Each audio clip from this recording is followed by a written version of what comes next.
Agora nós vamos para uma apresentação de um caso clínico pela Suzana Alves Viana, nossa colega do Formação em Psicanálise.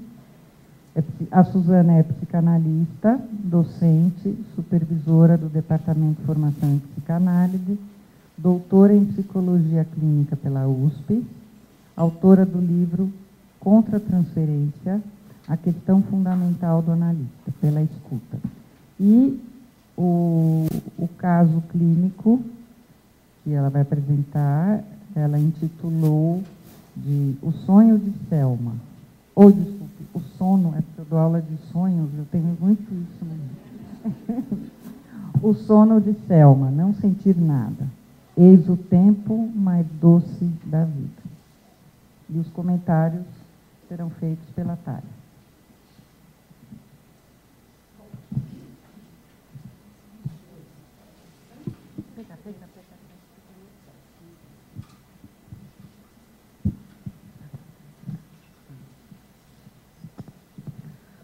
Bom, esse caso que eu vou apresentar para vocês, eu já atendi já há bastante tempo, porque eu conto um pouquinho. E nessa época, eu pensei muito sozinha no sentido de não ter uma interlocução física com o GRIM, né?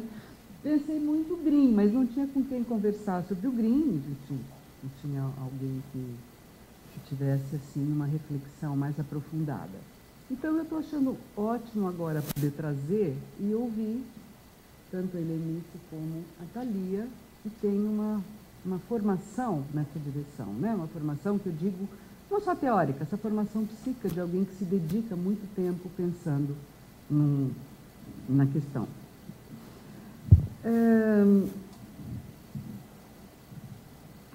Bom, eu vou começar a ler com vocês aqui, e o texto é um pouco longo, mas o que eu desejei fazer foi trazer sessões realmente que pudessem criar um clima que convidasse vocês a um intimismo para refletir sobre Selma, que é o nome que eu dei à minha paciente, e aí a gente conversa um pouco. Eu faço alguns assinalamentos teóricos, mas é só para situar uma passagem de um texto para o outro.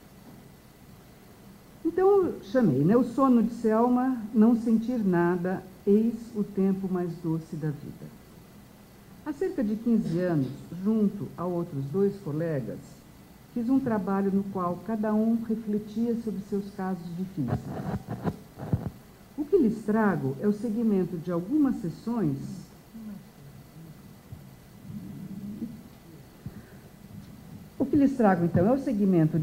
sessões que ocorreram ao longo de um ano e que hoje eu acho que vai nos ajudar bastante na reflexão dessa jornada. A epígrafe completa que introduz o texto no artigo de Green, está no artigo de Green chamado Narcisismo Moral, e ela é o seguinte: não sentir nada, eis o mais doce tempo da vida. Ele acaba desde o momento em que aprendemos o que é alegria e dor. Então pergunto, se o outro não chega, evitamos a dor e a alegria? Para pensarmos esta questão, trarei Selma, a quem atendi por volta de 8 anos. Foi um trabalho marcado pelo sono e pelo silêncio. Busco na literatura alguma coisa que me ajudasse a pensar Selma. E o primeiro texto que eu encontro é o de Massoud Khan. Eu vou adentrar mais ao Massoud Khan depois. E os outros 2 textos foram os textos de Green, A Mãe Morta e o Narcisismo Moral. Selma era uma mulher de 40 anos, separada do marido há 3, quando começou a análise comigo. Nela, tudo era contido. Roupas escuras, andar lento. Uma coisa me chamava a atenção, sua voz muito doce ao telefone. Uma lembrança trazida via sua filha permite-nos compreender o que acabo de falar no sentido da contenção de Selma. Ela me conta que a filha desenhara um balanço e o amarrara, envolvendo-o completamente com um barbante. Bom, para pensar Selma, um primeiro movimento que eu fiz foi anotar as sessões. E fui anotar particularmente uma sessão que, na época, eu senti que eu saí para uma ousadia. E eu arrisquei, resolvi arriscar. Então, o que eu anoto é o inusitado dessa sessão. Selma me disse que não veio na sessão passada porque ficou indecisa. Primeiro decidiu que viria, primeiro decidiu que não viria, depois que viria, mas não veio. Fala que é muito difícil vir e dormir na sessão. Pergunto o que nela não quer acordar. Não sei, a não ser que seja o vazio da minha vida sem projetos. Neste momento, vem uma cena em minha cabeça.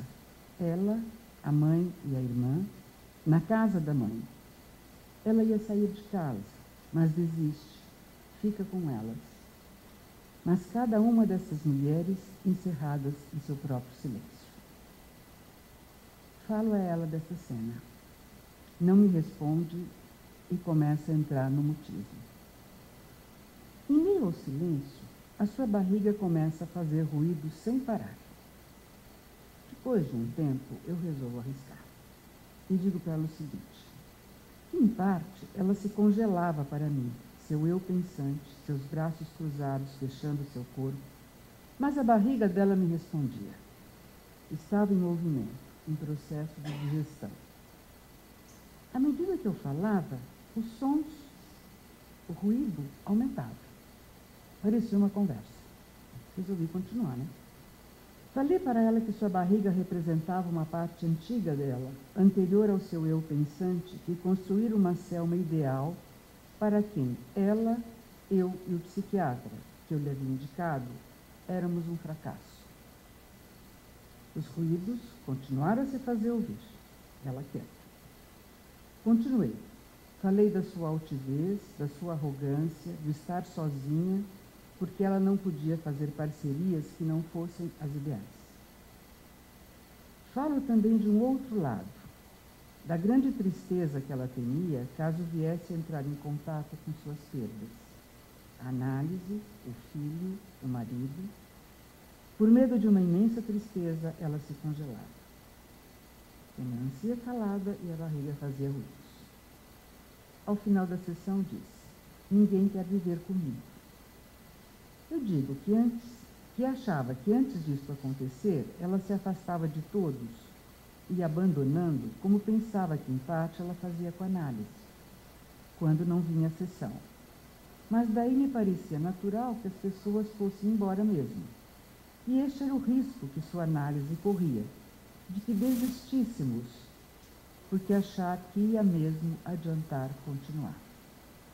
Eu cometi o ato falho quando eu fui escrever. Então, eu falava sobre desistir e, ao mesmo tempo, acreditar que nós íamos continuar. Nesse momento que eu passo a procurar, então, a literatura sobre o silêncio na análise, e encontro um artigo de Márcio de Kant que se chama O Silêncio como Comunicação. Kant aborda essa questão ao trabalhar com um paciente adolescente e sugere a hipótese da depressão materna. Ele pensa que as características de Peter, o paciente, indicavam uma falha básica. Supôs que a situação analítica reencenava o drama de Peter no relacionamento precoce com sua mãe.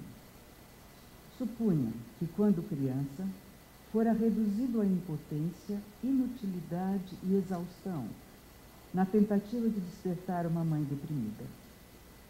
Notara que, ao chegar, parecia vivaz e alegre, o que deixava Kant cheio de esperança. Mas, ao longo da sessão, retornava ao silêncio, fazendo com que experimentasse, então, profunda rejeição. Essa observação me faz construir uma hipótese para o silêncio de Selma. E essa construção me vem quando ela me conta o seguinte: sua mãe, junto com outras 5 irmãs, não fora acolhida pela sua bisavó quando a mãe de sua mãe morrera, ou seja, a avó da mãe. Fala que a avó permitira que as netas fossem divididas entre os tios.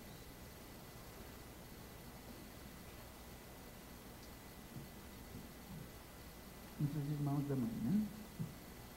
Essa frase, divididas, ressoa fortemente em mim. Penso na impossibilidade de uma mãe acolher uma filha, fato que se repetia pelas gerações, porque ela também não se sentia acolhida pela mãe. Então digo a ela que ali entre nós, duas mulheres, talvez repetisse esta história. Através do silêncio e do sono, ela reproduzia, no efeito que provocava, essa cena marcada pela frieza, rejeição e ódio. Supus ainda que eu estava representando na transferência um aspecto de Selma. Eu era aquela que queria acordar uma mãe que dormia. Construo para ela esta hipótese, a de que tiveram uma mãe que sofrera uma depressão com ela ou com qualquer outra coisa, e Selma teria sido um bebê ávido, desesperado para estimular e excitar essa mãe. A princípio, ela se lembra de que após o nascimento da irmã caçula, sua mãe mudou.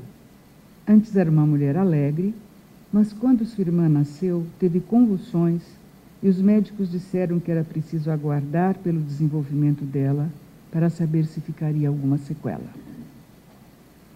Aí então se recorda de que quando ela nasceu, quase morrera, porque tinha o cordão umbilical enrolado no pescoço. Além disso, sua mãe costumava dizer que ela a arrebentou por dentro, porque era um bebê muito grande. Comento então que a partir dessas lembranças, tínhamos uma mãe, mulher, destruída em seu interior feminino pela primeira filha e decepcionada em seu exterior pelo nascimento da segunda filha. Logo depois dessas lembranças, dorme profundamente. Aguardo sem me inquietar. Nas sessões seguintes, foi muito mais fácil suportar o silêncio dela. A relação com a mãe era constantemente marcada pela ironia, rancor e ódio. Manifestação emocional semelhante acontecia com relação ao ex-marido. Em uma sessão, conta que passou muito bem o carnaval, tranquila, com pouca gente, mas que estava muito gostoso. Sua mãe telefonara e só tecera elogios. A ela, estava apaixonada por ela. Assinalo, apaixonada? Fala que depois de adulta, a mãe prefere ela ao irmão, porque deste ela tem muito orgulho, mas ele não conversa com ela. Carinho e colo são com Selma. Sandra, a menor, dá carinho, mas não colo. É muito insegura. Termina dizendo que a mãe gostaria de vê-la voltando a morar com ela. Revejo mentalmente a cena que já me contara. As três mulheres na sala, em silêncio, uma cena amarga. Falo a ela dessa cena novamente. Diz que falta um homem para essas mulheres. Cláudio, ex-marido, só a desejava sexualmente, não como companheira. Certa vez um amigo de Cláudio tapou seu rosto, deixando seus olhos à mostra, e disse: "Como seus olhos são lindos." Ela se sentira péssima. Diz a ele: "Congelei o que Cláudio mais desejava em mim. Morreu no corpo a sua sensualidade." Talvez fosse este o mesmo movimento desde a infância? Teria congelado nela a parte viva que era desejada pelo outro? Em outra sessão, depois que lhe falei sobre controlar a temperatura do toque do outro para que nada mudasse, incluindo-me controlar quando eu acendia, ela fica em silêncio e logo depois me diz: "Lembrei de uma coisa muito antiga. Quando eu era criança, entrei no banheiro e quando estava sentada na privada, fui picotando todo o papel higiênico naquela parte em que vem picotado.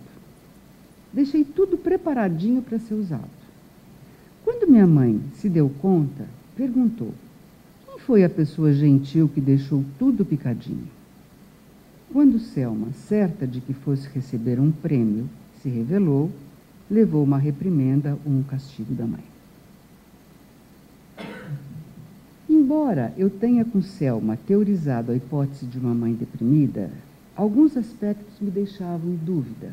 quanto a supor uma depressão materna como elemento estrutural, pelo menos na compreensão de Márcio de Campos.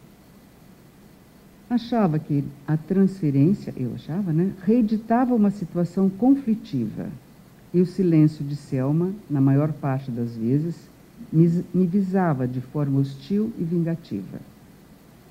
Um ódio marcava suas relações com o outro quando se sentia rejeitada. Também não acontecia o fato de Selma chegar bem, vitalizada, e ir aos poucos produzindo em mim o efeito de desesperança e rejeição. Mas observei uma outra coisa. Frequentemente, quando vinha muito alegre, parecia à espera de que eu lhe dissesse algo, onde, ao não compartilhar com essa alegria, acusava-me então de tê-la estragado. Isso deu lugar, muitas vezes, a violentos ataques de ódio.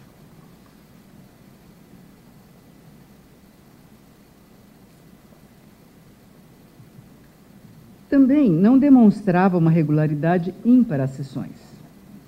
Notava que, após ter havido uma aproximação maior comigo, quando sentia que a havia tocado, surgia um aparente desinteresse, seguido por faltas. A questão da depressão materna, então, leva-me ao artigo de Grimm. Eu vou citar 2 pontos, só para situar, mas depois a gente deixa para as nossas discussões, né? Grimm diz o seguinte: esclareço que este trabalho não trata das consequências psíquicas da morte real da mãe, mas sim de um imago que se constitui na psique da criança em consequência de uma depressão materna, transformando brutalmente o objeto vivo, fonte da vitalidade da criança, em figura distante, átona, quase inanimada, impregnando muito profundamente os investimentos de certos sujeitos que temos em análise e pesando sobre o destino do seu futuro libidinal objetal. Grimm propõe a mãe morta como conceito estrutural em psicanálise. Está no núcleo das patologias, das psicopatologias ligadas ao problema do luto. Para Grimm, o ódio que podemos relacionar ao preto sinistro da depressão é mais uma consequência do que uma causa de uma angústia branca que traduz a perda sofrida ao nível do narcisismo. A série branca, clínica do vazio ou clínica do negativo, é o resultado de um desinvestimento massivo, radical e temporário, que deixa marcas no inconsciente sob a forma de buracos psíquicos, que serão preenchidos por reinvestimentos, expressões da destrutividade, assim liberada por este enfraquecimento do investimento libidinal erótico. As manifestações de ódio e os processos de reparação que a elas se seguem são manifestações secundárias a este desinvestimento central do objeto materno. Um outro artigo de Grimm, O Narcisismo Moral, que trata dos problemas psíquicos provocados pelas psicopatologias ligadas ao ideal do eu, me fez muito sentido com Selma. Do ponto de vista clínico, continuo pensando em depressão narcísica. Trago um outro grupo de sessões que, para mim, traduzem o clima que penso identificar como narcisismo moral. Neste dia, Selma me fala que esteve bem e tranquila. Conta-me que respondera ao elogio da amiga sobre o fato de ter coragem para parar de fumar, dizendo que conseguira isso graças à análise. Me surpreendo. Comenta também que devia ter se separado antes, ao invés de tentar ser o modelo de mulher que Cláudio desejava. Depois me conta que teve um outro sonho erótico. Diz ela, né? Tenho um amigo que gosta muito de mim e que sempre me procura para bater papo. Ele é bonito e no meu trabalho as meninas ficam mexendo comigo, mas eu disse que ele é casado. Então, no sonho, eu transava com ele, enquanto que a mulher dele estava interessada em outra mulher. A Acho que por isto eu podia transar com ele, já que fiz a mulher dele interessada em outra mulher. Fala sobre a mulher desse amigo. A acha estranha. Ela vem de uma família complicada. Sua irmã é esquizofrênica. Sobre ser uma relação homossexual, ela diz que não conseguia pensar em nada. Nesse momento, penso que a mulher que Selma oferece à mulher do seu amigo é a analista, dado o clima aparente de satisfação que ela tinha com o nosso trabalho. Quando digo isto a ela, não demonstra nenhum interesse. Pelo contrário, reafirma a própria hipótese, dizendo que o único jeito dela ficar com seu amigo era esse, porque ela jamais sairia com um homem casado, ameaçando a estabilidade da família. E dou conta, nesse momento, da impressão nebulosa que eu vinha experimentando. Apesar dela me dizer que estava muito satisfeita com o nosso trabalho, eu pressentia uma cisão, estar bem comigo e, de outro lado, colocar Cláudio ou sua mãe como as pessoas que lhe causavam mal. Opto por ficar em silêncio e logo depois ela se cala e fica em silêncio até o final da sessão. Na sessão... Bom,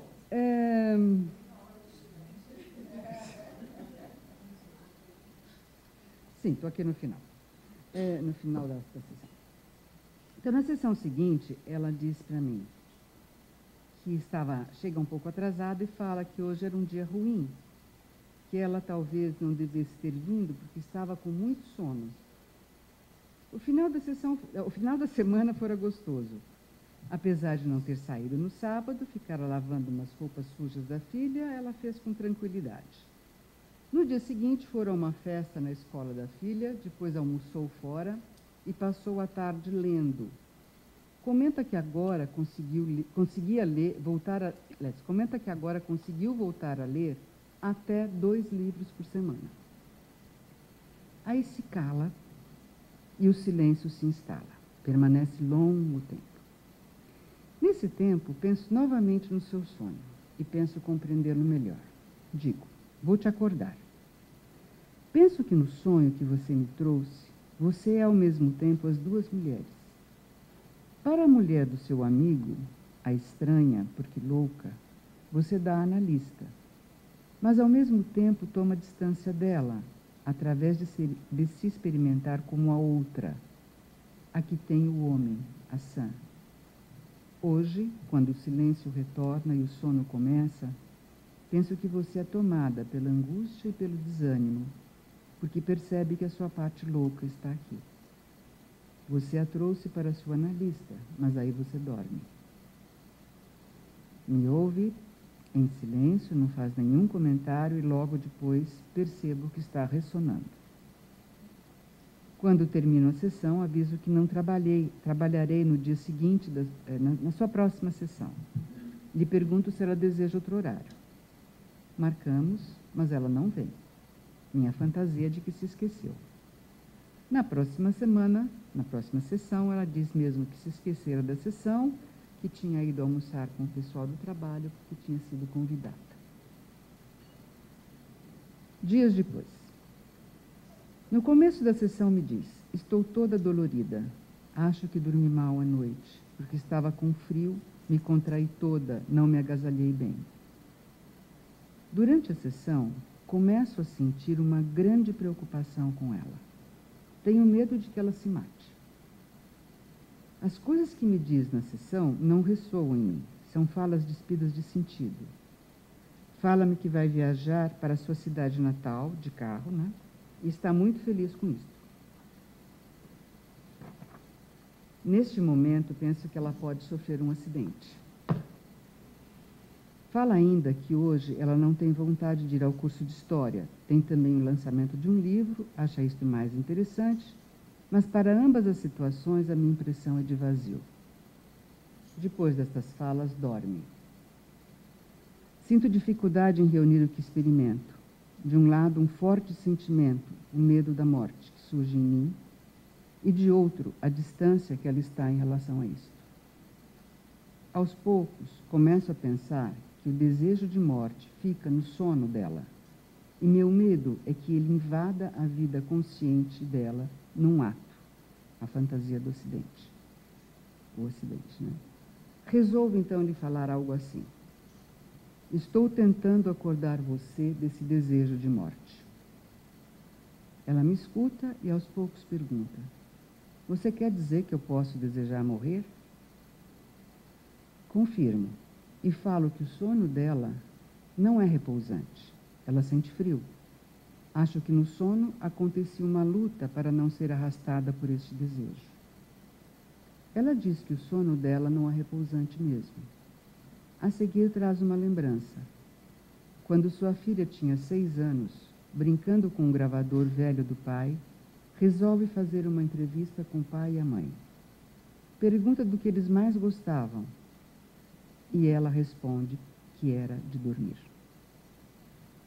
Digo então que naquele momento ela acordava para perceber que havia alguma coisa a mais atrás dessa aparência paradisíaca do sono. Ela permanece em silêncio os minutos que faltam para terminar a sessão.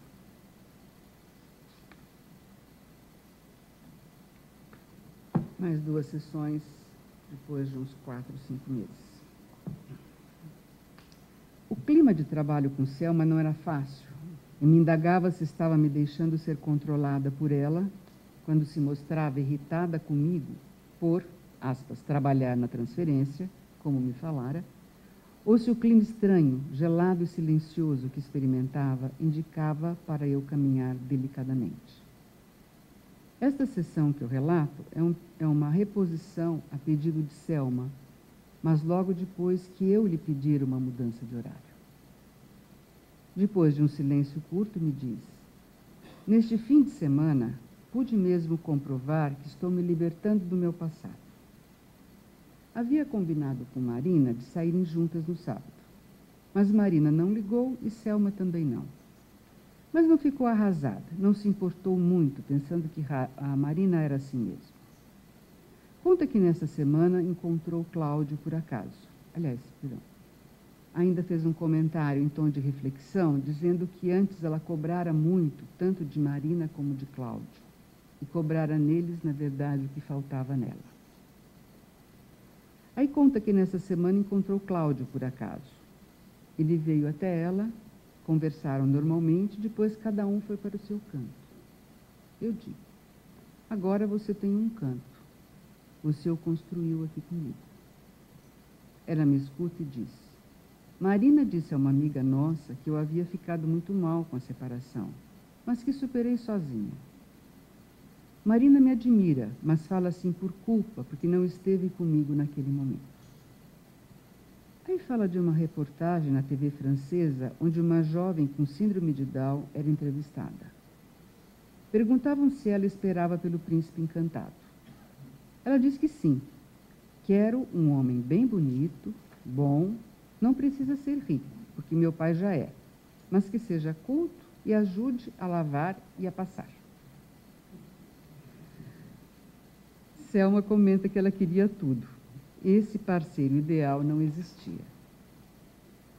Digo a ela que hoje ela se casava com um sapo e estava podendo se separar do príncipe.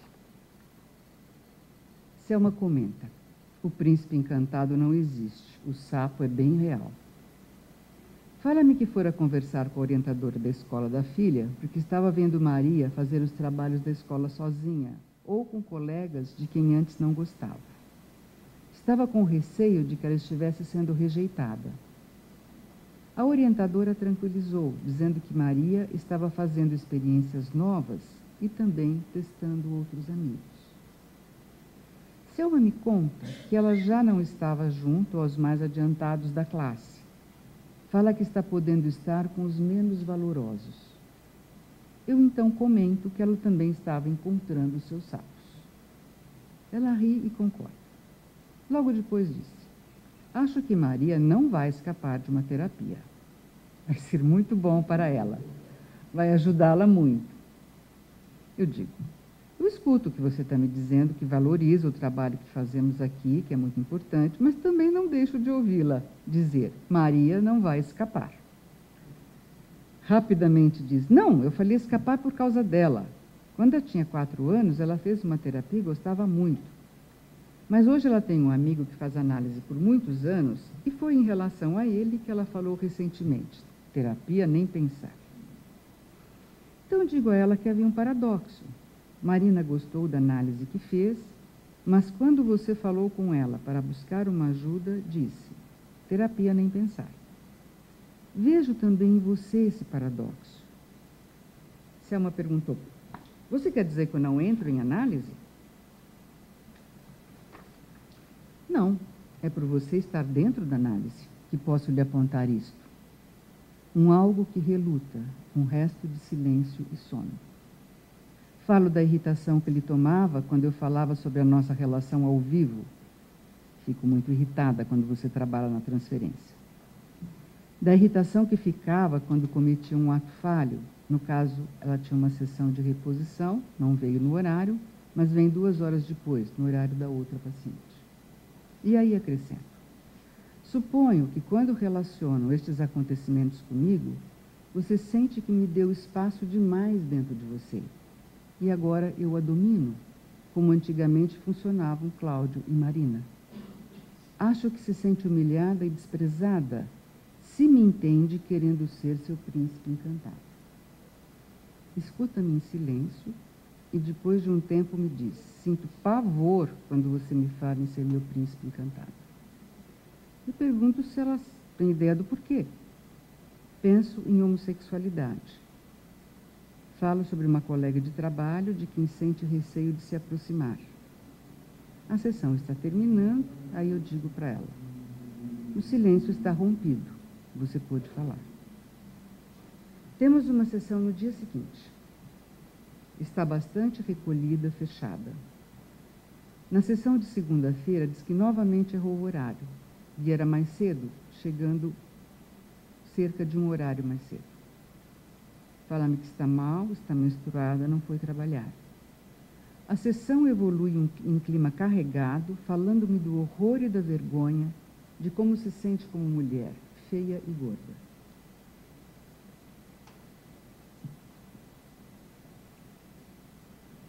Depois de um comentário meu, do qual eu não me lembro, ela diz que sua cabeça está doendo mais ainda. Digo que eu ainda não pudera aliviá-la dessa dor, mas compreendia que me pedia para cuidar dela, por isso viera mais cedo. Nesse momento, eu penso nela com muita ternura, o que não era comum, dado que sempre era muito arredia e arrogante. Retomo a sessão anterior e pergunto se não for a partir do momento que esteve mais exposta a mim que começara a ser atacada por essa vergonha. Fala-me então das 2 moças com quem fez uma viagem. Elas estavam tendo um caso. Nunca mais saiu com elas, porque com elas não conseguiria um homem. Aí digo que ela me fizera pensar que precisava de uma mulher que a conduzisse a um homem, ou talvez uma mulher que lhe ensinasse como se faz para conseguir um homem. Ela me escuta calada. Digo ainda que, apesar do medo que ela sentia, necessitava primeiro falar dessa relação mulher-mulher, Selma Suzana nesse momento, em outro, Selma e mãe, para então poder ir para o seu homem. Depois de um longo silêncio, ela diz: e a festa estava tão animada na sexta-feira e eu fiquei recolhida. Digo que ela temia a homossexualidade, mas o que eu via nela era um aprisionamento do seu corpo. Era o corpo recolhido, o corpo escuro, o corpo que não podia ter prazer, ser livre e dançar na direção que quisesse. O que eu via é que quando ela se mostrava a mim, quando se apresentava a mim, ficava com tamanha vergonha e então passava a controlar tudo.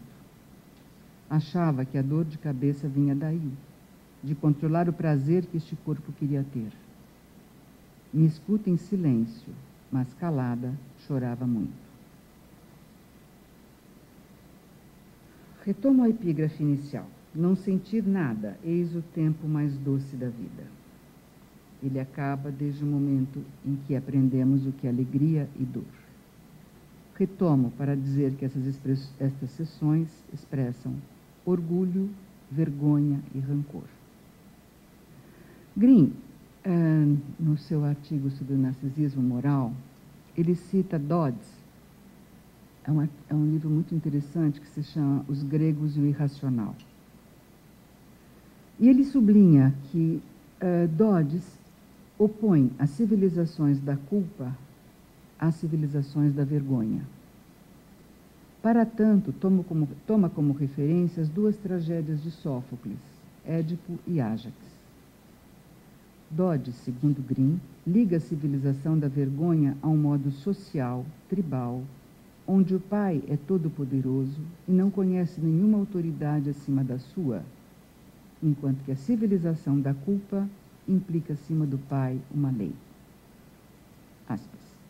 A vergonha é um afeto onde a responsabilidade humana entra muito pouco, ou entra pouco em jogo.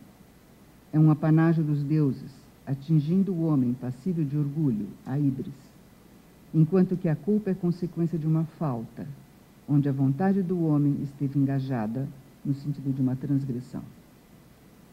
A vergonha é a palavra-chave da tragédia de Ájax. Eu vou trazer só um pedacinho sobre a tragédia para todos se situarem, né? Ájax Telamônio, ou Ájax o Grande, era o segundo melhor guerreiro grego, ficando só atrás de Aquiles, e por isso acreditava ser merecedor da armadura e das armas de Aquiles. Mas os aqueus honraram Odisseu com as armas, o que enfureceu Ájax, que quis matar seus companheiros chefes gregos.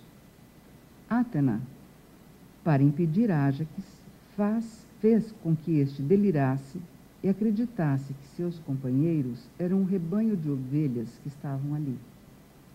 O guerreiro mata alguns e leva outros para a tenda, com a intenção de torturá-los. Mas ao perceber que havia sido enganado, decide se suicidar e o faz apesar das súplicas de Tecmessa, sua esposa. Assim, Ájax finca no solo a espada que Heitor lhe deu e se joga em cima dela. Nenhum vínculo resiste a esta tentação do nada, diz Green. Esta frase marca a profunda diferença estrutural entre Édipo e Ájax. Édipo preza seus objetos, eles são a sua vida. Em Ájax, a vida é engolida pelo sabor da morte. Único prazer a lhe garantir a completa reunião ao objeto idealizado. Do ponto de vista metapsicológico, Ájax ilustra uma psicopatologia do ideal do eu.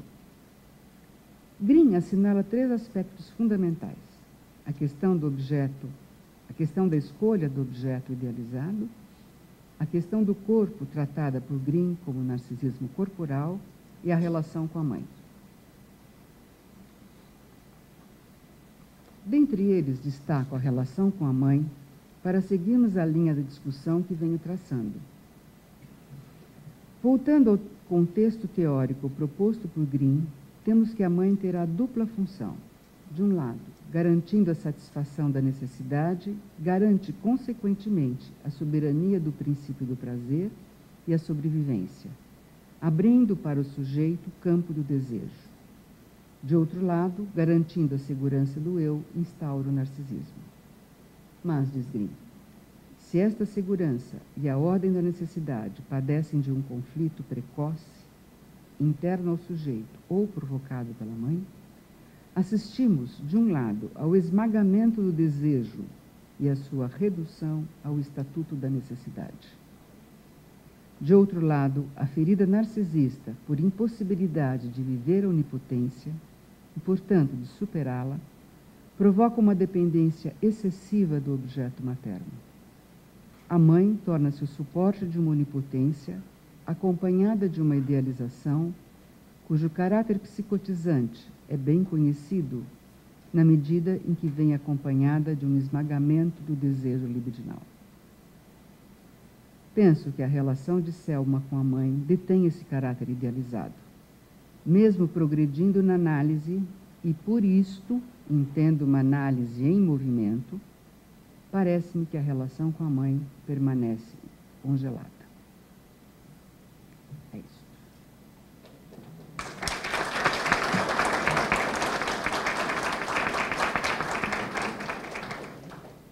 Agora eu passo a palavra para a Thalia Candi, para os seus comentários.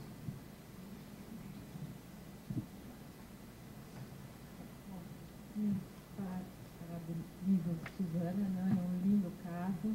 8 anos, né? Já foi 8 anos e está continuando. Não. Tá bom. Está ligado o microfone?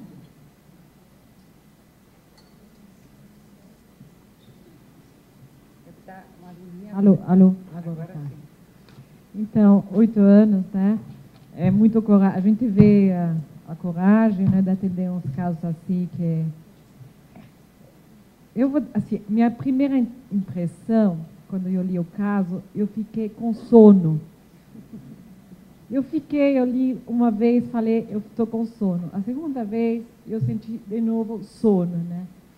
E eu acho que esse sono é o pesado, o que provavelmente a Suzana deveria sentir. Que essa sensação de como é pesado atender um caso assim, então realmente acho também muito corajoso acompanhar tanto tempo. Eu não acho que o sono era meu, acho que era realmente do clima. Você falou que você tentou trazer o clima. Exatamente. E acho que você trouxe muito bem esse clima de sono, né? Como às vezes alguns pacientes dormem e a gente tem vontade de dormir também. E outros pacientes não dormem e também temos vontade de dormir. Pacientes que falam muito, mas também dão sono. E acho que isso é muito revelador, como um pouquinho abaixo falou que o objeto é revelador da pulsão, acho que também, de algum jeito, nossa contra-transferência é reveladora de alguma coisa que está acontecendo ali. Que você falou, ela quer me pôr para dormir, ela quer pôr a mãe para dormir, ela quer acordar essa mãe. Teve alguns momentos, não é? Quem quer acordar quem quer pôr quem para dormir. Mas acho que o que aparece nisso tudo é uma desvitalização. Você falou do desligamento, do narcisismo de morte, né? Então, é uma como se cada ligação que uma paciente se faz, cada vez que ele liga, se liga com ele mesmo, com o que ele está sentindo, ele se liga com o analista, escutando, né, o que ele vai falar, fosse quase uma agressão. Você falou assim, às vezes parece que ela estava me agredindo. Fosse uma agressão, eu acho que é vivido como uma agressão, porque é um pouquinho alguma coisa que vai interromper, né, esse nada. Cada coisa que entra é uma agressão. Então, eu acho que a gente se sente muitas vezes agredido na nossa vitalidade, no nosso acordar, porque é como se ela estava toda hora atacando a vitalidade da gente. Eu não sei se é uma paciente da mãe morta, mas acho que o que André Green quis falar da mãe morta, ele forjou a expressão da mãe morta a partir de uma depressão de transferência. Ele falou, eu inventei a mãe morta porque tem alguns pacientes que eu estava muito deprimido, estou me sentindo, e eu senti isso na tua paciente. Quando eu fiquei com sono, e quando li de novo, e fiquei de novo com sono, falei, isso daqui tem uma grande depressão embaixo, né? Que a Suzana está passando para a gente. E ele falou assim, a depressão de transferência, ele forja para se referir a um sentimento de falta de vitalidade que impregna a relação entre paciente e analista.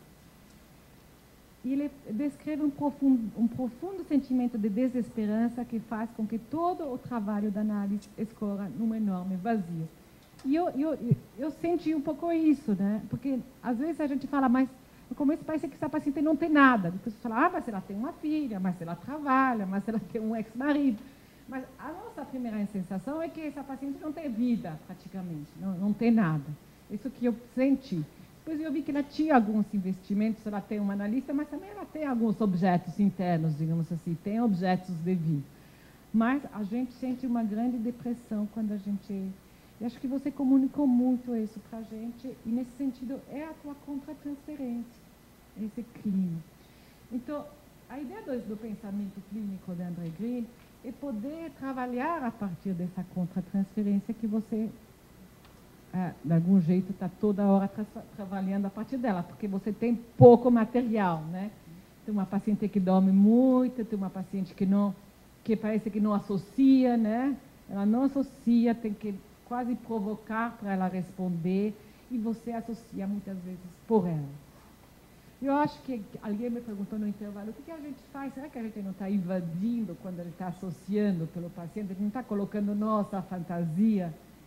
Acho que um jogo lá é um perigo, mas também seria perigoso se omitir, né?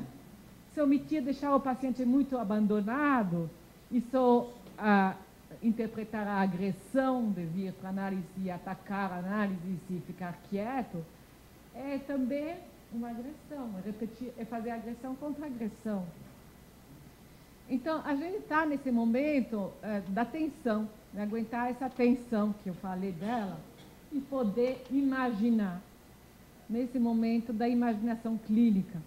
E isso que o Green fala quando fala de pensamento clínico, é poder ativar nossa imaginação através do que a gente está sentindo lá, através do nosso sofrimento. E eu senti um pouco falta disso, no teu caso. Sentido assim, ver mais como você trabalhava essa dor que a gente sente no clima, mas que a gente não vê você muito falando para nós do que você estava sentindo, por exemplo, quando ela estava dormindo, do que você estava sentindo, como você sentia esse corpo, né, dela, essa vergonha dela, alguma coisa mais da elaboração dos teus sentimentos realmente ao atendimento. Porque se tem sessões assim, provavelmente ela falava muito pouco, provavelmente ela estava muito ausente. Então, isso deveria fazer. Você fala em algum momento da rejeição, de se sentir rejeitada, né? Ou ela também, dessa rejeição mútua, dela ser rejeitada, ela se sentir rejeitada, né? Mas, de algum jeito, acho que esses pacientes convocam a gente a se mobilizar e a falar mais, a imaginar, mas a gente tem menos chance de errar se a gente trabalha a partir do nosso sofrimento íntimo, né? E eu acho que uma coisa que você foi fazendo, e quase assim, tática de sobrevivência, foi escrever. Porque quando a gente escreve, a gente vai investindo, vai pensando. E eu acredito que muitos pacientes mudam quando a gente escreve a sessão deles. Mesmo que a gente não resolve nada, no dia seguinte a gente já mudou, porque a gente pensou, a gente se dedicou, a gente se debruçou, a gente não apagou a experiência dentro da gente. Eu acredito que essa escrita de 8 anos tenha sido essa tentativa de vitalizar uma grande depressão que ela passava para você. Não sei se você quer falar. Eu comentaria aqui 2 pontos, né? Justamente eu trouxe os 2 artigos, A Mãe Morta e o Narcisismo Moral, porque aquele assinalamento de que o desinvestimento erótico do objeto é substituído por um ódio, não é, que traduz o preto da depressão, é o que acontecia.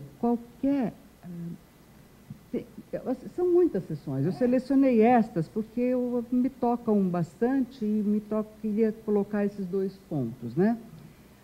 Não dava tempo para trazer outras que são bem, que me ferravam bem, vamos dizer assim, mas todo pensamento mais criativo que eu conseguia ter, tá?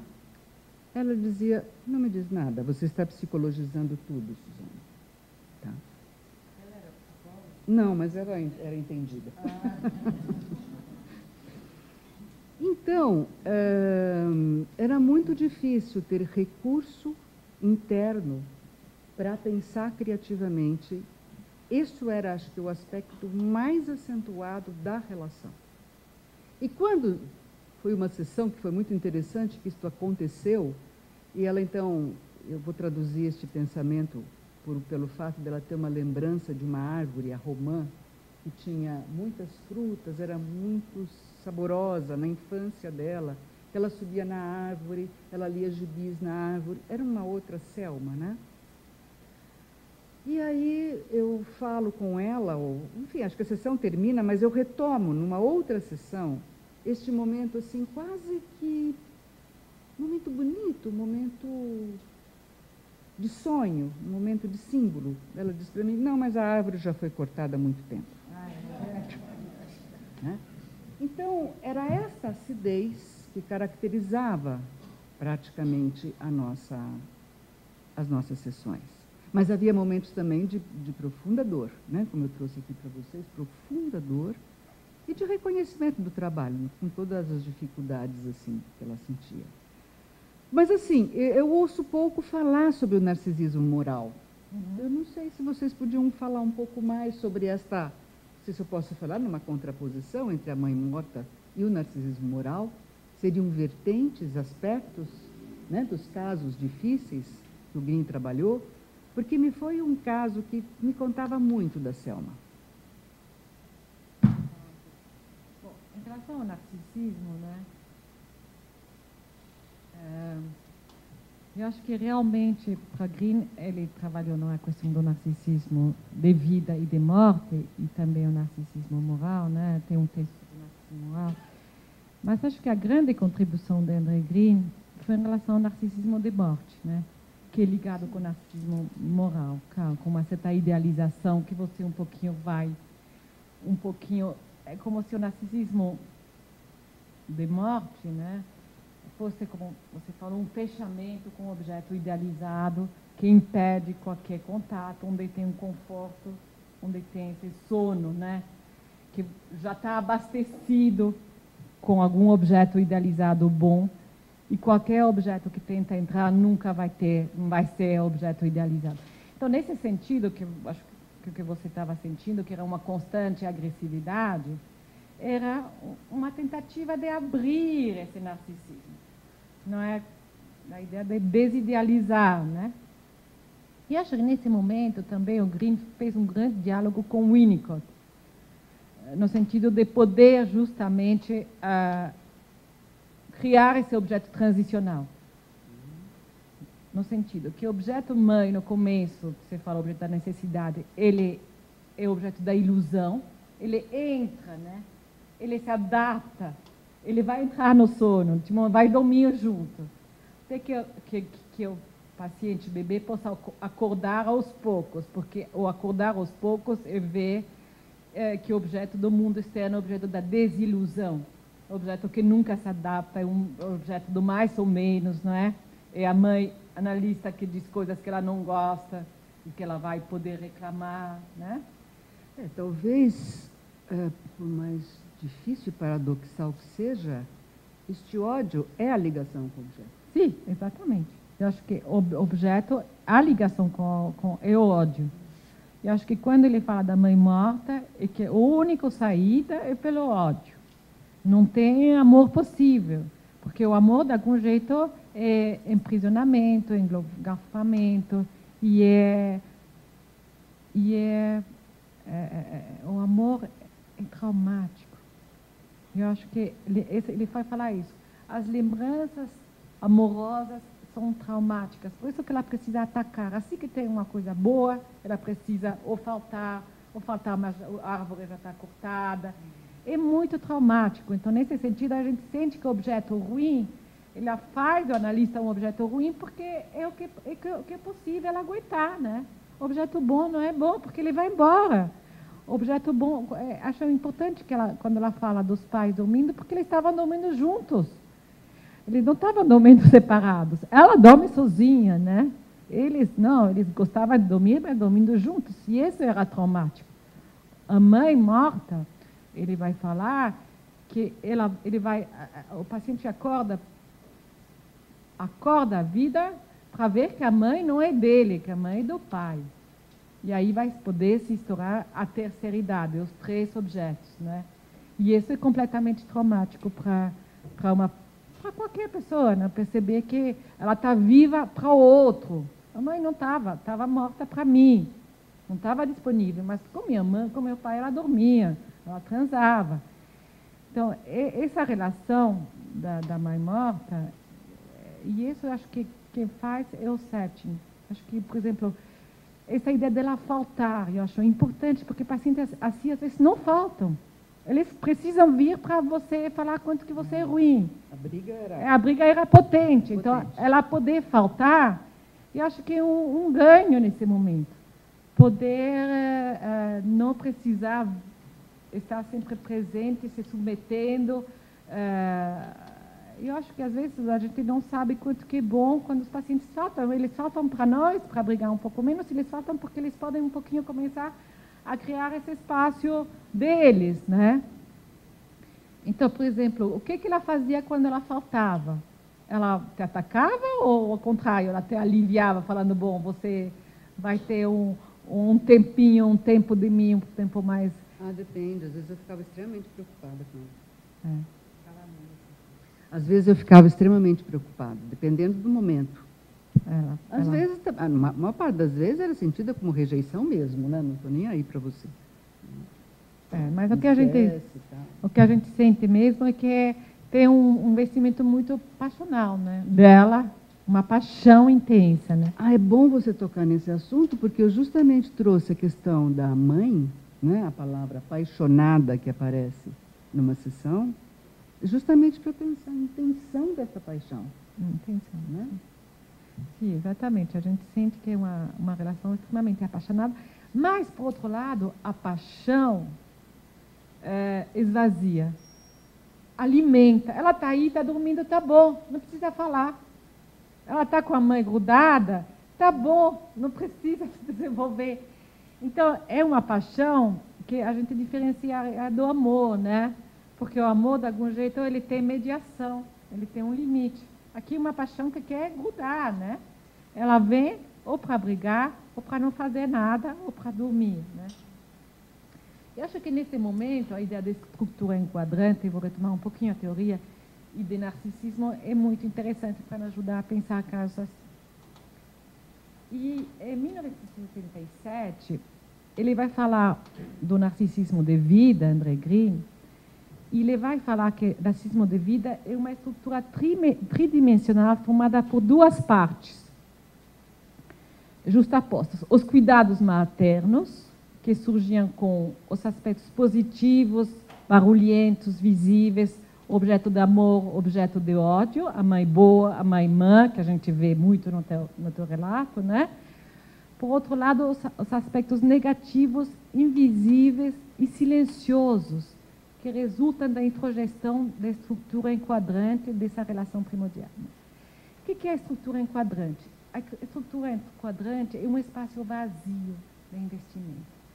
Então, nesse momento, eu gosto de pensar que uma paciente assim, o que ela vai introjetar depois dos anos, não é tanto a Suzana como analista, mãe boa, que cuida e que é amorosa, mas esse espaço da análise.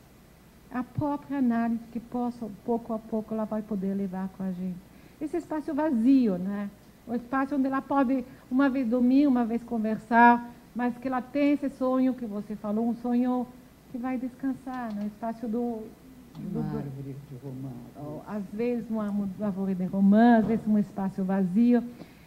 E que ela poder, digamos, faltar e pensar que ela está te agredindo e depois voltar e ver que você não está retaliando, né? Poder te matar na mente dele, poder ficar nesse jogo entre vai continuar, não vai continuar, vou matar do coração minha analista porque vou pensar em me matar e ela está se mobilizando. Esse espaço todo seria essa lógica do objeto, onde é a lógica das paixões, porque ela só sente paixão. Então, a analista só pode se mobilizar pelas paixões. A gente é muito levado a ser tomado por nossas paixões nesses momentos. E temos, acho que nesse momento, o enquadro analítico é nosso grande aliado, no sentido que se a gente manter esse espaço, mesmo o espaço do silêncio, mesmo os espaços neutros, uma vez ela dormindo, não acontece nada, outra vez a gente falando coisas que a gente está falando demais, outra vez de menos, mas aguentar a longo prazo essas análises, que André Green fala, às vezes dura 20 anos, né? E que o paciente vai poder abrir esse espaço interno para até experimentar o ódio, né? Para poder experimentar ódio no máximo da sua força e ver que isso não matou ninguém, né?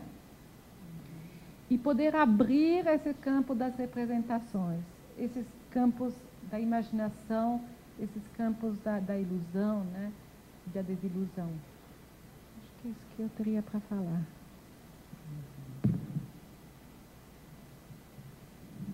Podemos abrir também para comentários, né, da plateia, perguntas. Tem algum terceiro microfone para oferecer para a plateia? Onde é que está o microfone?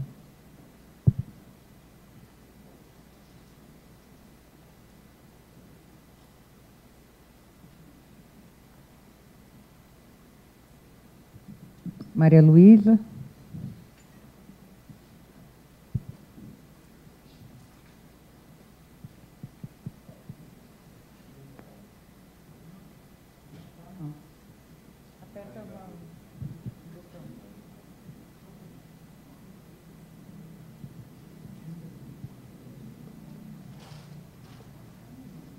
Alô? Pronto, agora foi.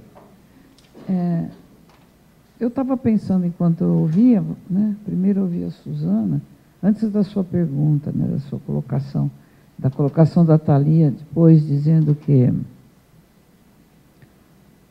a Suzana não teria feito nenhuma apreciação sobre o que ela sentia que faltou mais, né?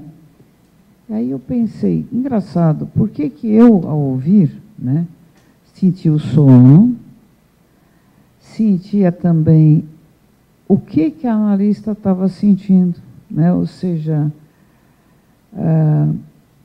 nas construções que a Suzana fez, que as interpretações da Suzana foram construções, eu percebi o sofrimento do analista, a tentativa de sair da decepção e a desilusão quando a paciente voltava, né? Então, eu não sei, fiquei pensando nisso, né? E eu vou perguntar para a Suzana o quanto, quando ela interpretava, né, que fazia construções fantasísticas na transferência, quanto você interpretava, você tinha noção, né, disso tudo, né? Fala um pouquinho disso depois. Vou falar um pouco, talvez ajude depois a Thalia a dizer um pouco mais sobre como ela pensa isto. Mas todo o meu trabalho foi um trabalho montado, sim, em cima desta reflexão. Era a única coisa que eu tinha, não tinha mais. O material era... As falas eram muito poucas, né? E eu penso até que nesta concepção, por exemplo, de contra-transferência, um assunto sobre o qual eu penso muito, eu penso que a contra-transferência é a estrutura enquadrante do analista, em certo sentido, né? É um espaço psíquico qual você recebe este paciente. Então, teve de tudo, quer dizer, mobilizava muito, eu trouxe sessões, vamos dizer, tinha uma sessão que até ter selecionado, onde eu falo para ela, também assim não quero mais fazer tua análise, chega, tá? Para vocês terem uma ideia, ela volta a falar, não, você sabe que não é bem assim, né? Porque ela estava terrível nesse dia. Então, esta paixão realmente nos mobilizava o tempo todo, mas uma paixão... Como é que eu vou dizer? Uma paixão que se expressava pelo ódio. Numa outra sessão, ela diz, eu sou... Aliás, relacionado a essa sessão que eu digo, não quero mais, ela fala, você sabe que eu sou ódio puro. Tá? É fato que eu não tinha me dado conta, não sei agora, pensando bem, que o ódio, na verdade, era a forma de ligação que ela tinha. Isso eu não tinha... Era árvore cortada, né? Era árvore cortada, era árvore de romã cortada. Exato. O ódio dela. Ou seja, era o que ocupava o lugar do morto, né? De perder, porque quando ela perdia, morria, né? A mãe estava morta. E uma tentativa de resgatar, de estar comigo. Sim, ali, claro, como única forma. Claro. Né? Pensando dessa perspectiva. Mas acho que é legal pensar que o amor é traumático. Que o amor é mais traumático que o ódio. Então, com certeza. Então, é quase impossível gostar. Porque quando você ama, você já perde. O Fernando Zaguini vai falar que você segura muito mais o objeto pelo ódio. Sim. O objeto liga muito mais forte. Quando você odeia, é muito mais apaixonado do que o amor. O amor normalmente é... Amor é trabalhoso. É trabalhoso e a gente larga, a gente deixa a pessoa ir embora quando a gente gosta. Agora, com ódio, a gente segura a pessoa.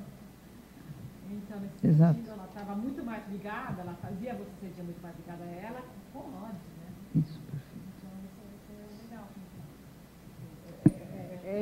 Então, Então, e é interessante essa observação, porque a gente também sai de uma certa generalização de que sentir sono seja índice apenas de falta de investimento, né?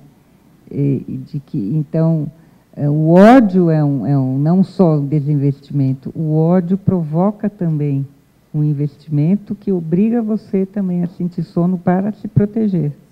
Não, o desinvestimento é indiferença, né? Não é o ódio.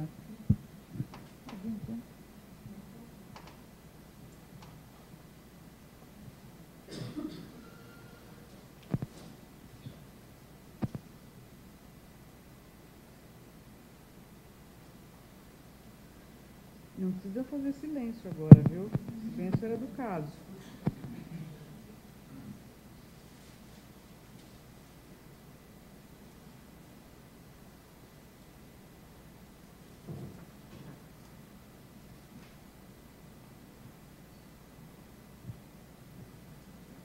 Oi.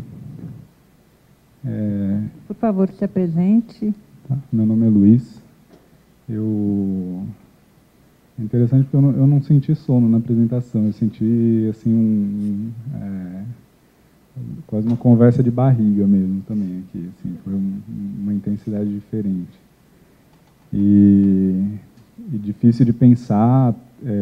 Eu comecei a fazer anotação, depois deixei aqui de lado. E agora, conforme a conversa começou a andar, é que eu consegui também pensar algumas coisas. Mas uma coisa que eu fiquei pensando, assim, nesse momento, que é muito difícil sempre, do meu ponto de vista, falar de um atendimento de outro, né? Assim, sempre é muito delicado, mas eu fiquei pensando que da experiência dessa moça, que de ter nascido muito grande, e de já ter nascido grande e de ser muito grande dentro da mãe e de ter dilacerado. Então ela já nasce com essa marca de... Não tem uma... não escutei nenhuma marca de menina pequenininha aí. Ela já está em cima da árvore, ela já está num outro momento, né? E eu achei interessante também, assim, que eu não escutei só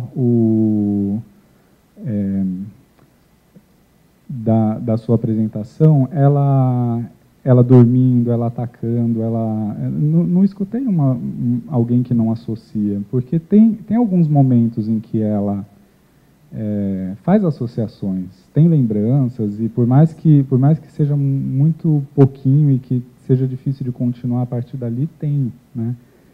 E eu fiquei pensando se o que levava ela para o sono? O que fazia ela dormir mortalmente? E fiquei imaginando se... porque quando você falava das suas interpretações, me pareciam grandes demais. Assim, me deu essa impressão de que eram interpretações muito, muito elaboradas, e logo depois você falava que ela ficava em silêncio. Eu fiquei sentindo falta do espaço do pequeno, assim, de alguma coisa que possa ser mais um estado nascente. Então, eu quis dizer assim que é delicado de falar de um atendimento que não é o seu, porque,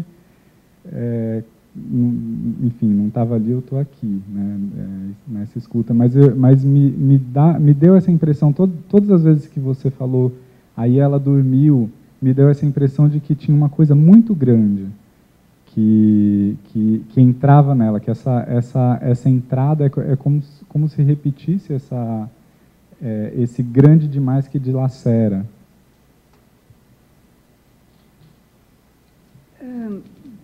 Bom, eu fiz do jeito que deu, né, Luiz? Não sei como é que eu faria de um outro jeito, mas eu estava pensando o seguinte, reunindo um pouco a questão do amor, o amor como como traumático, o Green tem uma observação no Narcisismo de Vida e de Morte que me chamou a atenção agora, depois que eu reli, né? Naquela época que me passou batido. E ele dizia o seguinte, que com estes pacientes difíceis, falar na transferência não é a melhor técnica, vamos dizer assim. Tá? Então, eu fico pensando se exatamente quando eu trazia a transferência, eu me aproximava de fato muito. E nisso eu era traumática para ela. Né? Embora eu acho que eu não faria diferente. Tá? Isso era uma discussão até que eu queria colocar, porque quem tem mais experiência com o Green pode trazer qual poderia ter sido uma outra abordagem. Conseguir, fantasia minha agora, mas me ocorreu sempre isso. Qualquer gesto de ternura seria repudiado, como algo assim, que brega, sabe? Que analista brega. Qualquer coisa no sentido era assim, exatamente. Um desprezo, mas um desprezo mais no sentido assim, mas você é qualquer um, né? Eu acho que é interessante essa discussão sobre quanto que trazer a transferência, mas eu concordo com você, né? Que nesse momento é um jeito de revitalizar, de falar eu estou aqui e de ligar alguma coisa com você, né? Falar eu estou aqui, a gente está ligados, eu estou viva, não é? Você está querendo me matar, mas eu estou viva, está querendo que eu não exista, mas eu estou aqui, está querendo que analise, mas eu estou aqui. E nesse sentido, você incomodava o tempo todo, né? Incomodava. Era como se você fosse incômodo para o sono dela, né? Um sono idealizado, mas também um sono mortífero, um sono onde alguma coisa estava picotando no sentido que estava toda hora assim, incomodando mesmo, né? De leve. Tem outro dia um paciente que sonhou que nós temos 3 sessões por semana com 3 esquilos. E eu falei, bom, eu sou como um esquilo que vai assim levemente, vai lá dando uma coisinha. Mas acho que a gente acaba incomodando, né? Ele estava querendo matar um dos esquilos. Porque ele queria diminuir as sessões. Então, eu acho que a gente incomoda mesmo, incomoda no narcisismo, não tem, que seja um narcisismo moral, um tipo de morte, a análise sempre está lá para incomodar, né? Para confrontar, para incomodar. Mas eu acho que realmente, talvez suas intervenções eram traumáticas. Não tinha como não ser. Voltando um pouco a Luiz, não tinha, com pacientes assim, a gente sempre erra. Se a gente fica em silêncio, a gente não serve para nada. Se a gente fala sempre o que a gente não tem que falar. Então, eu acho que isso que faz esses pacientes difíceis, não é que eu falo, desafiam as técnicas, é que a gente se sente muito incomodado com tudo, né? Parece que a análise não funciona, parece que qualquer minuto, amanhã ele pode interromper e talvez realmente vai interromper, realmente não vai sobrar nada. Então, nesse sentido, acho que ela sempre, a gente vê isso também muito na Suzana, que ela precisava, e acho que na paciente também, e analista, precisam de alguns sinais concretos. Não, isso daqui está funcionando. Estou melhor com minha mãe. Sabe, como se, eu acho que tanto o analista precisa, tanto o paciente, que alguma coisa está sendo feita ali, porque parece tão desvitalizado, tão pouco, tão nada, que você fala, bom, será que vale a pena pagar, continuar a análise, será que eu paro? Ninguém sabe muito bem o que fazer com isso, né? E exatamente esses casos que o Green descreve, né? Anos, às vezes, o paciente que liga para casa, volta, desfaz, para, volta, né? Realmente não tem muitas soluções fáceis, nenhuma solução. Eu acho um projeto de pesquisa. E acho que a gente sente muito isso no seu trabalho. Um grande projeto de pesquisa. Quando você vai... Acho que análise é isso, né? É um projeto de pesquisa.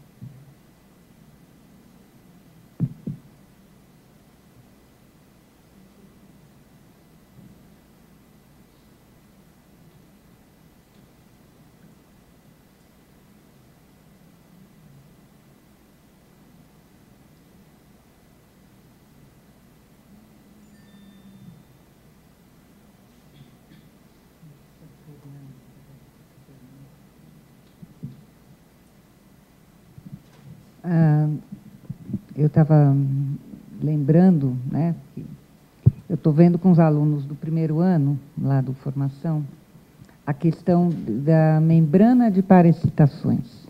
O que constitui a membrana de parexcitações, né? E eu fiquei pensando, né, que tanto a analista quanto a analisando, eles estão com uma membrana de parexcitações, né, entre elas, digamos assim, né, dos psiquismos, muito tênue. E a responsabilidade da analista, por meio, né, de simbolizações, construções, né? E aí eu retomo o que o Luiz dizia, né? Parece que a membrana era tão fina que as construções que você fazia eram fortes demais ainda, e você teve que ir calibrando, digamos, as suas intervenções para que essa membrana fosse, na verdade, construindo algum tipo de coagulação, um calo simbólico que pudesse constituir isso que a Thalia estava falando de limite, né? O limite entre vocês duas. O que você acha disso? A princípio, quando você começou a falar, eu pensei até pensei de bate-pronto numa membrana mais elástica, né? Mas acho que a ideia que você está trazendo, essa elasticidade seria ainda posterior à construção, talvez, do calo, no sentido do limite, não? Eu acho que sim. Acho que sim. Acho que nesse sentido, entre aspas, é uma análise bem sucedida, né? Nesse sentido, né, desse campo de batalha que foi sustentado por nós duas e que permitiu, de algum modo, que houvesse esse roçar frequentemente na membrana. Sabe, uma coisa que faria o calo mesmo. A saudosa Sylvia Bleichmar, com quem eu estudei muitos anos, ela criou, eu acho que era uma imagem dela, a imagem da cicatriz queloide na membrana.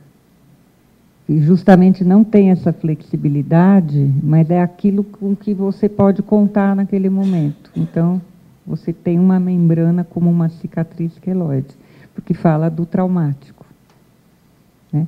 Que não permitiu uma vascularização, uma circulação de investimento que pudesse vitalizar, tornar essa membrana mais orgânica e, portanto, flexível e mais forte.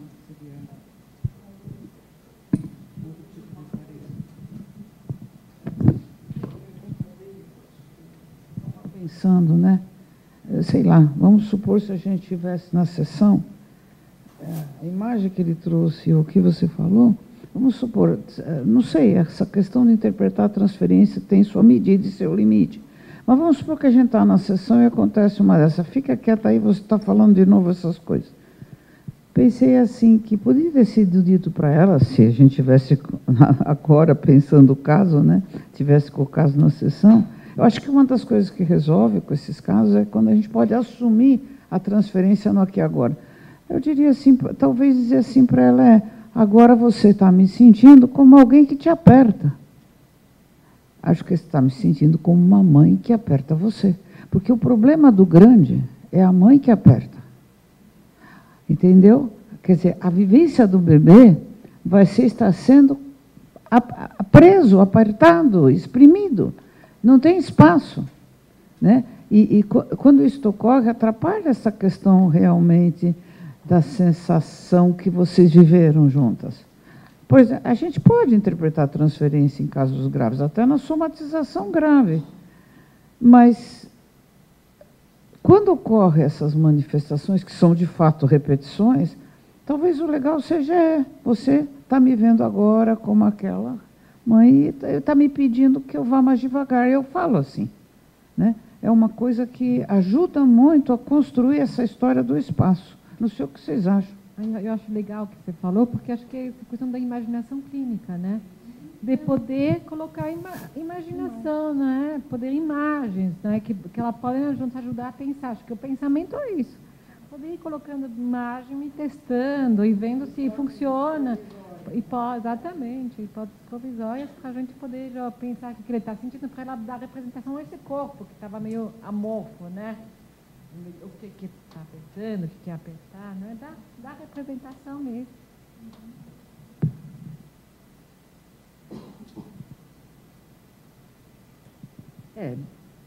Eu te responderia que, em geral, nas sessões, era difícil ter uma imaginação, ter esse espaço de imaginação. Muito difícil.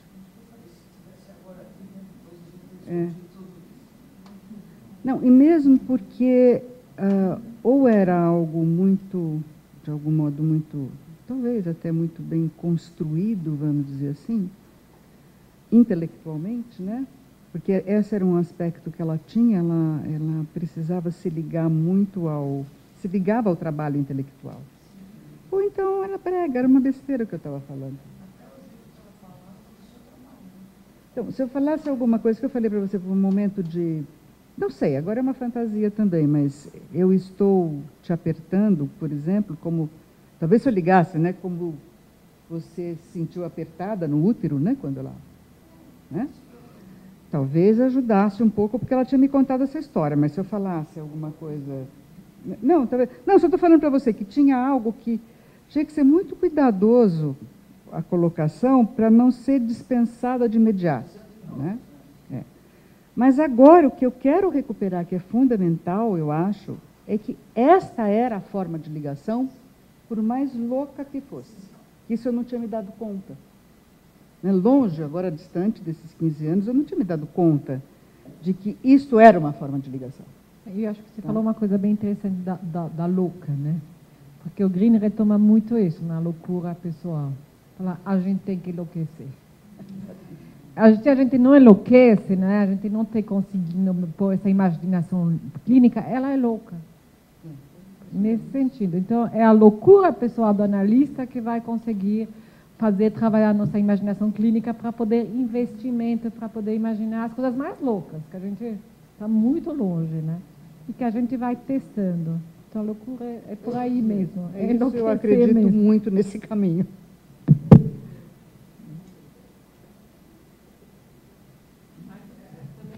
Tem medo de enlouquecer muito, né? Você tem que tomar cuidado de não... Quanto aos nossos limites, né? Vai... Mas, olha, eu acho que depende muito também do paciente nos, de algum modo, dizer, vai que eu aguento a parada, né? De algum modo ele nos diz isso. Não é com qualquer um que a gente vai isso. Lenice? Não? Em que circunstâncias se deu a interrupção do trabalho, o término, como foi? Então, esse é um outro ponto que eu não trouxe aqui, tá? Mas uma das coisas que o Green diz também, mas eu não sabia disso antes, não, porque eu tinha lido, mas não tinha batido. Ele fala da dependência deste paciente em relação ao analista. Ele foca muito essa questão. E o que foi acontecendo com ela? Ela não conseguia me pagar. Eu fui baixando preço, e ela foi cada vez menos conseguindo me pagar. Até que um dia eu falei para ela, eu não tenho mais condição de continuar dessa forma. Aí ela fica mal, sai chorando, mas nós interrompemos a análise em função disso. E ela fala para mim se ela pode voltar. Eu falei, lógico que você pode voltar a qualquer momento, mas precisaria ter, né? Interrompemos por causa disso.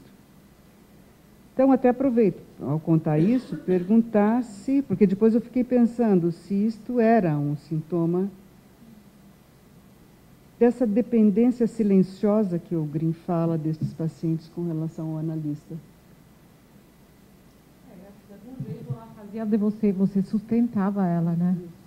Ela fazia ela fez tudo para você fazer. Analista, quase você que pagava ela, não só você imaginava, você associava, você... O dia que eu falei para ela que eu não aguentava mais, foi isso. Eu falei, mas eu faço todo o trabalho aqui, você não reconhece? Imagina, não só faço todo o trabalho da parte. Eu acho que tinha uma agressividade, isso é agressividade, é ódio mesmo, né? É ódio de ter você à disposição dela, né? E ainda ele falar, você é ruim, como uma mãe, uma criança tem uma mãe. E eu acho que nesse momento, porque você chegou no teu limite, e acho que é positivo para ela. Acho que chegar nesse momento, nesse paciente, aceitar tudo, digamos assim, em nome da análise, eu acho que aí a gente vai ficando um enactment crônico, vai ficando uma coisa que não, um impasse que não tem saída e vai alimentando uma dependência sem fim, onde não tem mais trabalho psíquico. Eu acho que nesse momento você não estava ajudando ela a se sustentar, ela precisava dar um corte mesmo. Acho que é importante saber dar corte. Eu tenho um microfone aí, por favor.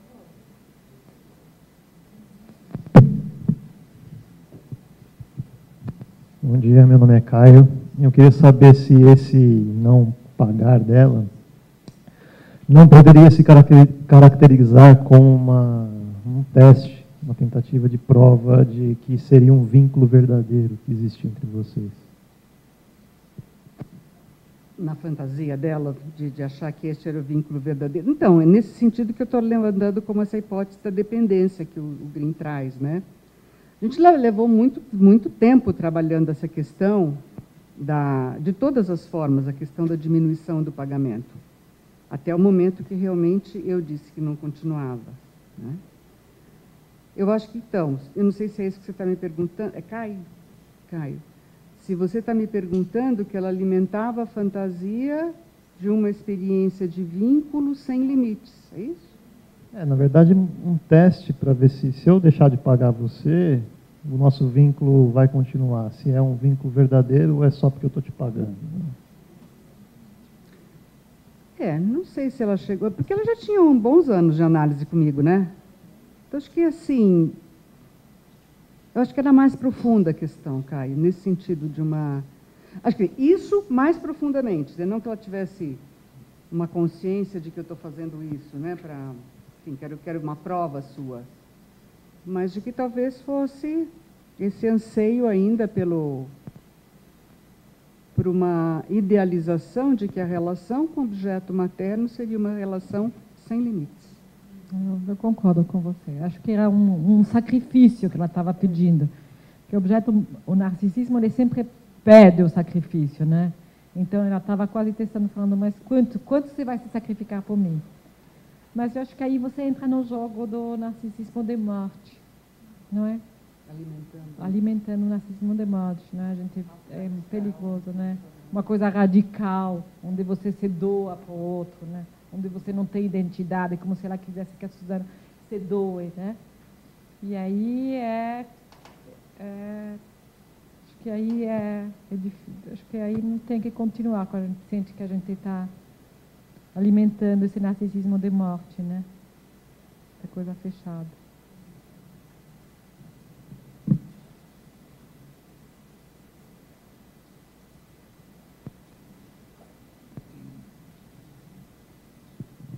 Mais alguma? Só temos tempo para uma questão, que depois vamos ter que finalizar essa apresentação.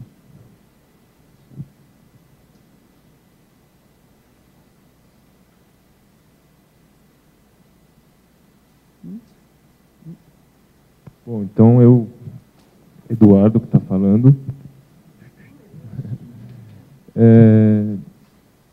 Essas questões, a Suzana apresentando o caso, depois a gente discutindo as questões que o Luiz levantou também, acho que eu fui me lembrando, aqui também foi de difícil elaboração, assim, pensar sobre tudo isso, uma coisa meio complexa, assim, na cabeça, mas acho que foi a minha primeira questão, assim, um pouco encontrando com a psicanálise. Tinha a ver com os pacientes difíceis para mim, de alguma maneira. Pode-se dizer, vai grosso modo agora, enfrentando a questão da psicose ali junto com alguém. E num setting de AT, que seria na rua ou coisa assim. E que muito ouvia, sem muito recurso para pensar, assim, psicanalítico, ainda sem muito recurso de ter estudado coisas. E ficava uma questão assim, você tem que emprestar o desejo para ele conseguir se locomover, investir em alguma maneira, né? Agora pensando nessa coisa, investir no sentido vida, né? Função de vida, que seja assim, né? Primeiro que se depara nessa coisa do pagamento, acho que muitas vezes acho que tem a ver com isso também. O investir é perder de si, né? Quase uma coisa assim, é vivido como morte, parece. O amor, vamos dizer assim. Pensando o amor eros, né? De um investimento, parece. Amor, a morte, né? Presente, assim, bastante essa. Mas essa questão sempre ficou assim para mim. E eu ouvindo Suzana agora, meio que ressoa de novo o que é uma pergunta mesmo assim para você, Suzana, o que seria esse emprestar o desejo para o outro? A Thalia falou antes, né, na apresentação primeira, a gente sonhar o paciente, a gente associar por ele ou com ele, né, mas que ficava aparecendo para mim também uma questão, mas se eu mostro meu desejo ali, anula o cara como sujeito, talvez, ou é investimento nele como sujeito, né? Essa questão sempre ficou assim. E assim, é que o Luiz levantou, né? Às vezes até lendo Freud no início, assim, quando estava começando a estudar, nossa, mas parece meio do nada que tira, né? Umas coisas, mas imagino que não seja do nada, né? Que a barriga ali foi roncando, parece do nada a gente ouvindo você agora, mas não deve ser, né? Tudo que é sentido talvez faça sentido, né? Tudo que é sentido, a gente talvez faça um sentido, assim. Não encontrar o sentido, mas faz sentido. Faz um sentido, assim. Não sei, essa questão, assim, ficou. O que seria esse jogo entre anular o sujeito quando a gente entra, assim, ou investir nele quando a gente sonha ele, ou associa por ele, ou coisa assim. Eduardo, eu acho que a análise se dá nos tropeços que a gente tem com o paciente.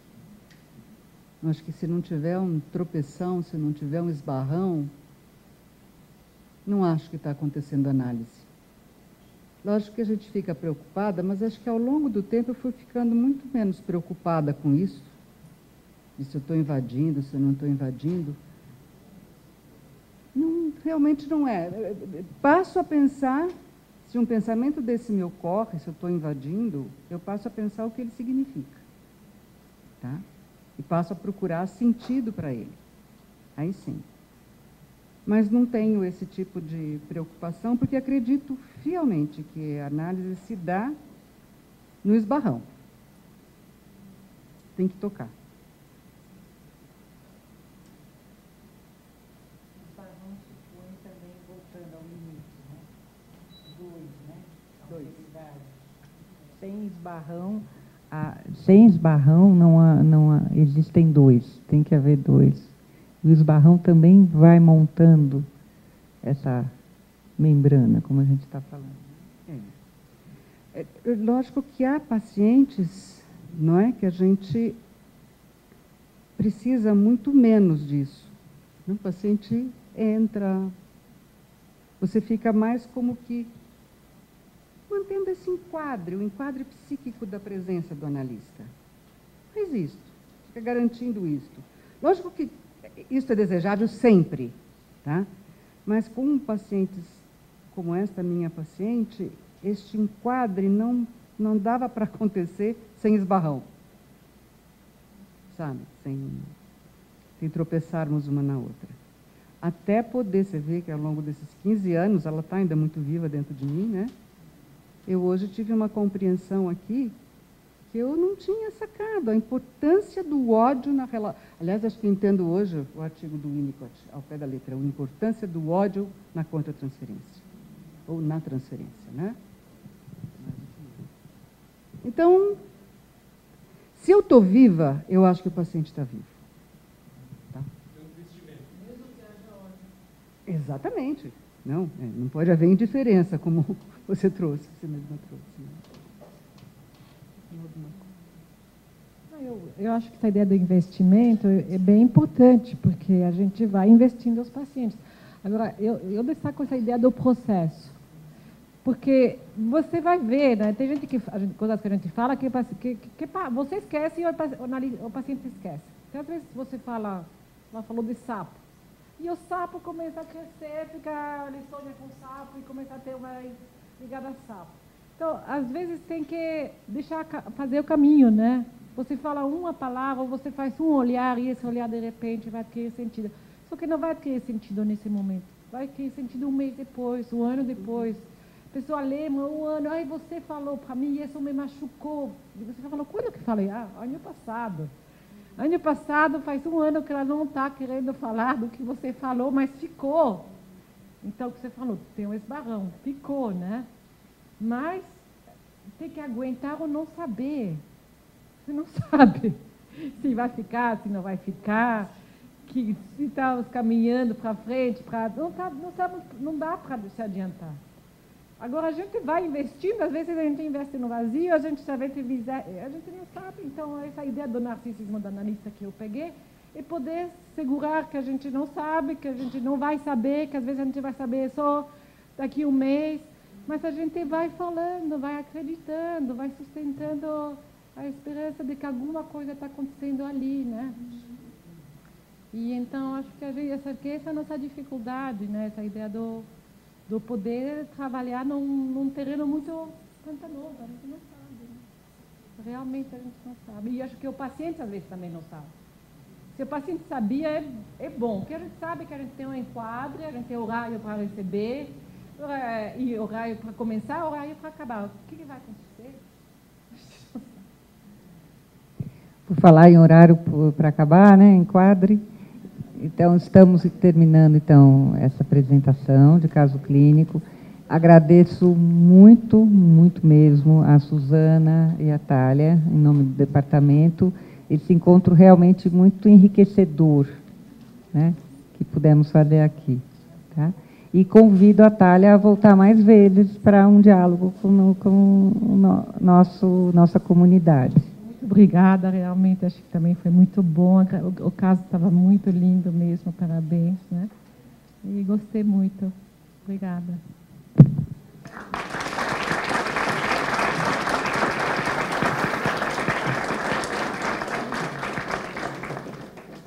Agora, então, eu convido vocês a se dirigirem para o andar inferior, onde o almoço já está sendo servido.